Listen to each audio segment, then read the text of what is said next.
Welcome to RelapsePreventionPlan.net's free online rehab lessons. It's never too late to learn how to prevent relapse. This presentation is on relationships and relapse prevention. The learning goals for this presentation are to describe social support and give examples of positive and negative social support, to describe 4 types of social support and give an example of each, and to list 4 actions that help develop a positive support network. I don't think you're a very good friend if you're always being supportive. You also have to add criticism. Jason Kotke. Social support. What it is and isn't. Social support is a network of family, friends, colleagues, and other acquaintances you can turn to, whether in times of crisis or simply for fun and entertainment.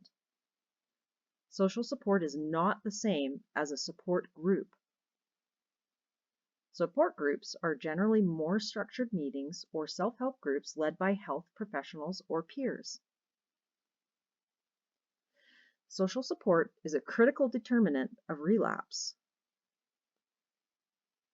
Negative social support in the form of interpersonal conflict and social pressure to drink or use drugs increases the rate of relapse following treatment.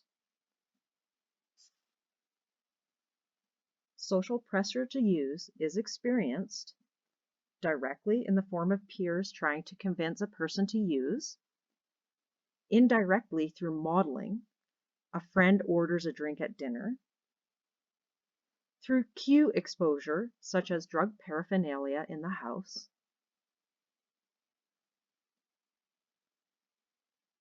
avoid negative social support to increase success rate after rehab. Seek out individuals who support you in your decision to remain abstinent from drugs and alcohol. Surround yourself with individuals who actively support you in achieving your goals rather than old drinking or using buddies. Positive social support increases your sense of belonging, purpose, and self-worth, promotes positive mental health, helps you through difficult times, such as a talk with a friend over coffee, a visit to a relative, or attending a drop-in basketball session. Positive family friends and contacts encourage you to stay free of drugs and alcohol, support you to manage negative emotions like sadness or anger, are there to celebrate your successes, and sometimes just knowing they're there for you is enough to reduce stress and let you get on with living your life. The types of social support. Emotional support. People tell us they care about us, believe in us, and think well of us. Practical help. People who care about us give us practical help, such as gifts of money or food, assistance with cooking, or help with a car repair. Sharing points of view. People offer their opinion about how they view a particular situation or how they would choose to handle it. Sharing information. Family, friends, or experts give us factual information about a particular important decision, idea, or stressful event. Making connections. There are many sorrows in today's world. These sorrows are due to hunger, to dislodging, to all kinds of illness. I am convinced that the greatest of all sorrows is to feel alone, to feel unwanted, deprived of all affection. It consists in not having anyone. Mother Teresa. How many is enough? Some people benefit by large and diverse support systems, while others prefer a smaller circle of friends. It helps to have plenty of friends so someone is always available when you need them, without putting undue demands on any one person. You don't want to wear out your friends. You have plenty of joy to share. Having a mutually healthy social support system means give and take. You have plenty to offer and share. Sometimes you will be the one supporting, and sometimes you will be the one receiving support. Recognize who is able to give you the most support. Recognize who you can help. Let friends and family know you love and appreciate them. This will help ensure others are there when times are tough for you. You can take a moment now to pause, take a piece of paper, and write down who is able to give you the most support and to recognize who you could help. Pause the presentation now while you complete that exercise.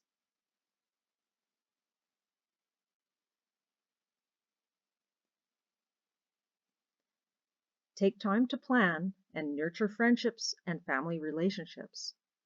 Your recovery depends on it. Take it slow if your addiction has resulted in isolation or fractured relationships. Don't overwhelm friends and family with phone calls and emails now that you are clean and feeling better. In the beginning, keep communication brief, 5 minutes on the phone or a few positive words in an email.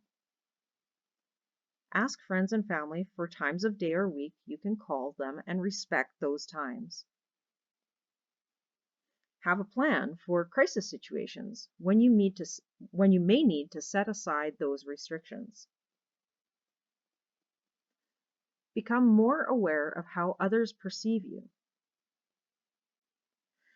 Ask a friend or staff for an honest evaluation of how you come across to others.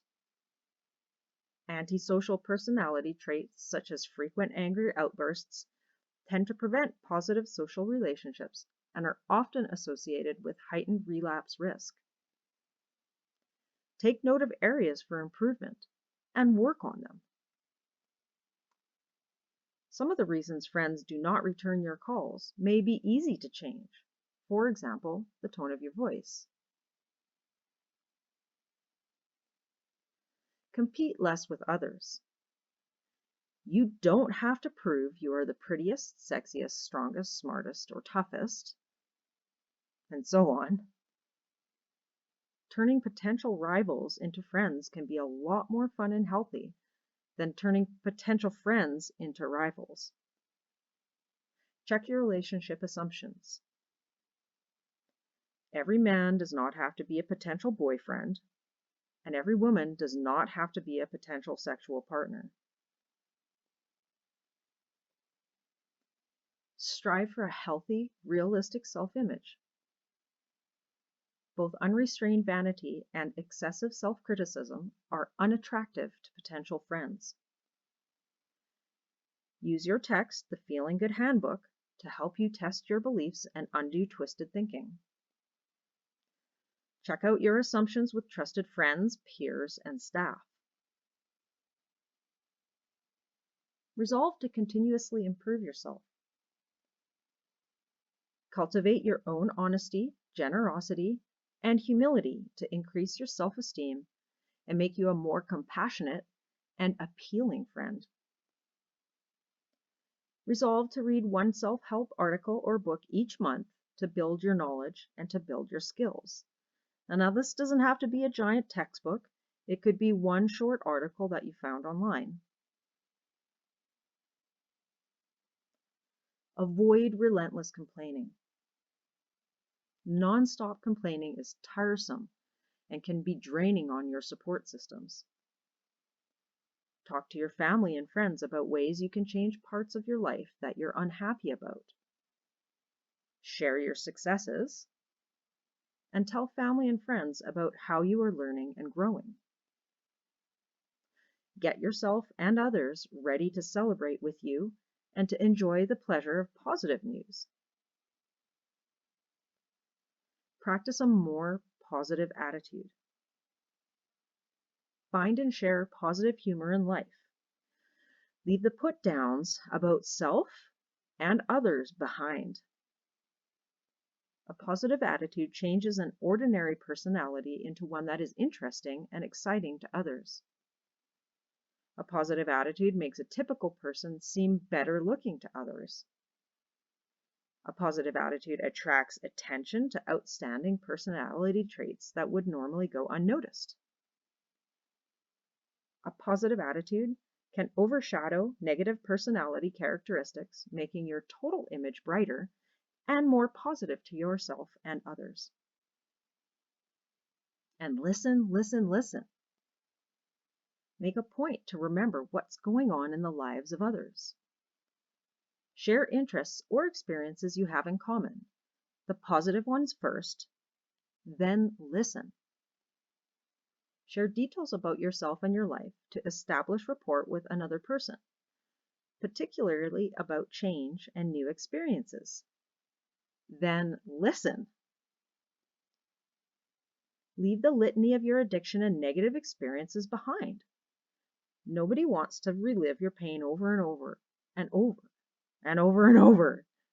Let go and listen to others. Creating a new support system is about creating a new life. Relationships change as you age and change. You are becoming a new person, finding your new self. It takes courage and persistence to create a different lifestyle and to make new friends who will see you as the new you. To create a new support network, work out.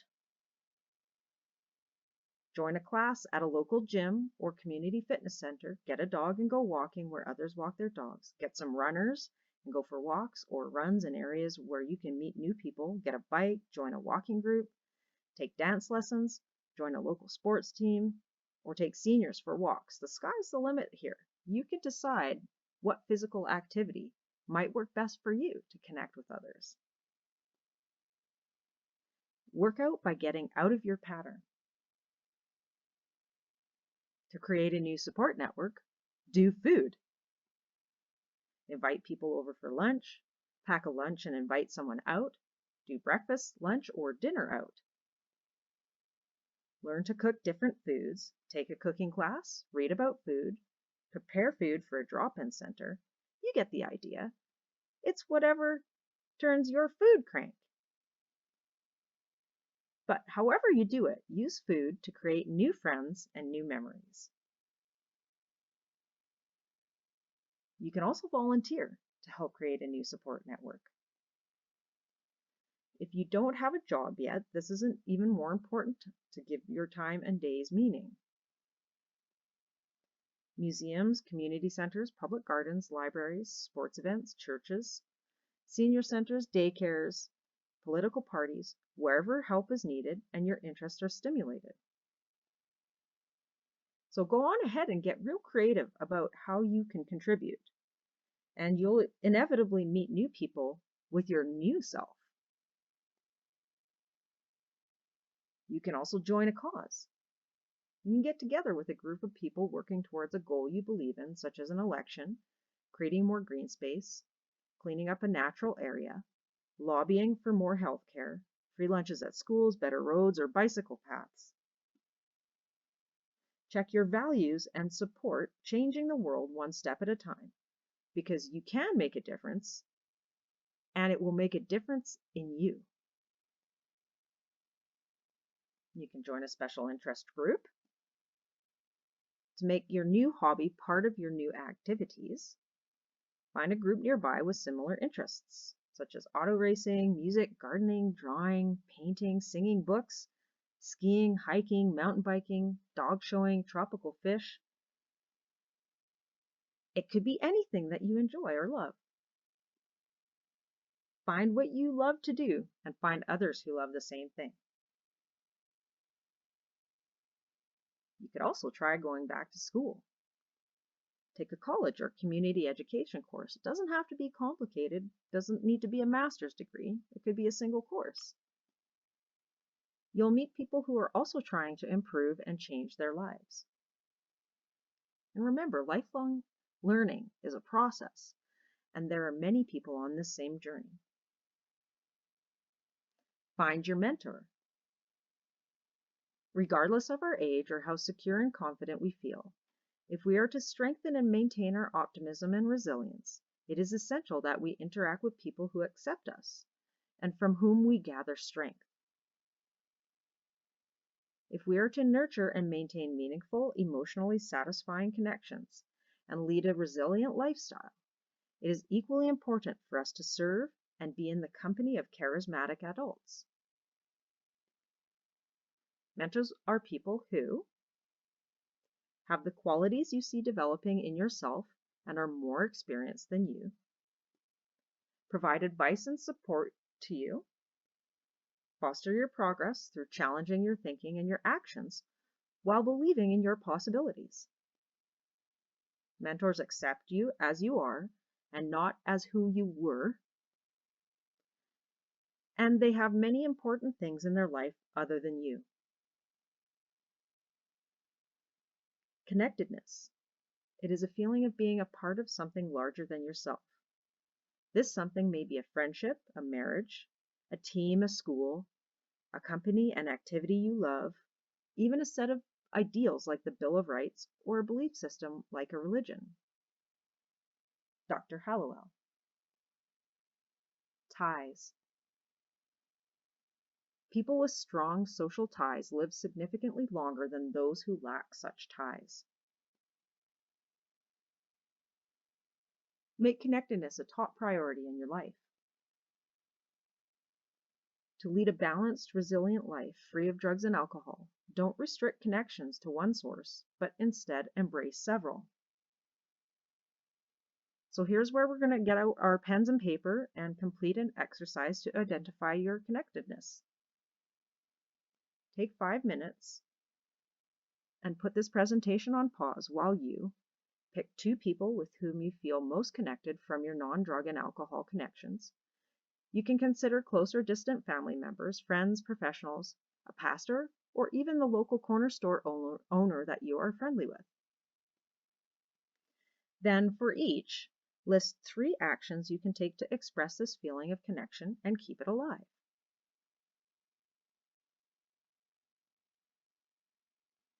Then identify 2 or 3 activities or areas of your life that are important to you and provide you with a sense of connectedness and belonging, such as working with cars or viewing art. Then take a few more minutes and think about your social network and your activities. Do you think you have a strong social network and connectedness, or do you need to do some work? You can go ahead and pause the presentation while you answer those questions.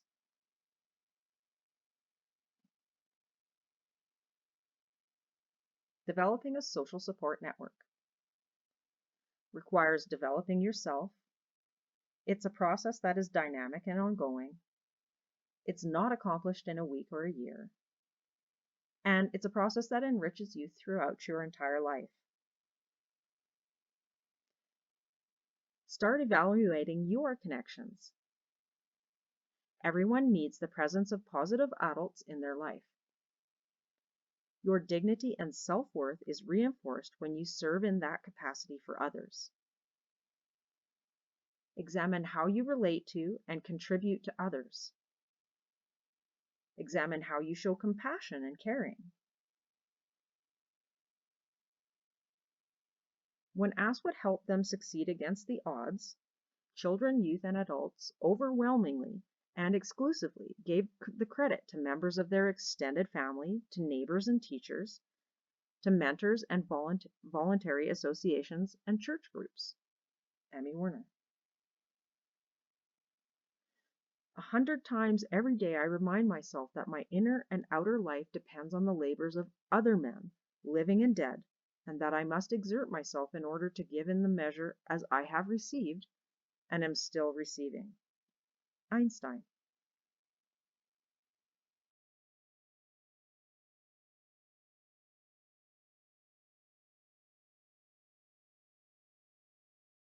Here are the references for this presentation, which show the original research used to build the material. Go ahead and pause the presentation if you'd like to write these down and look them up further.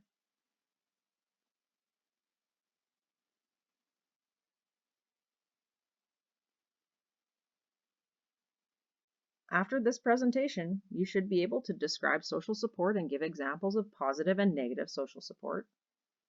You should be able to describe the 4 types of social support and give an example of each.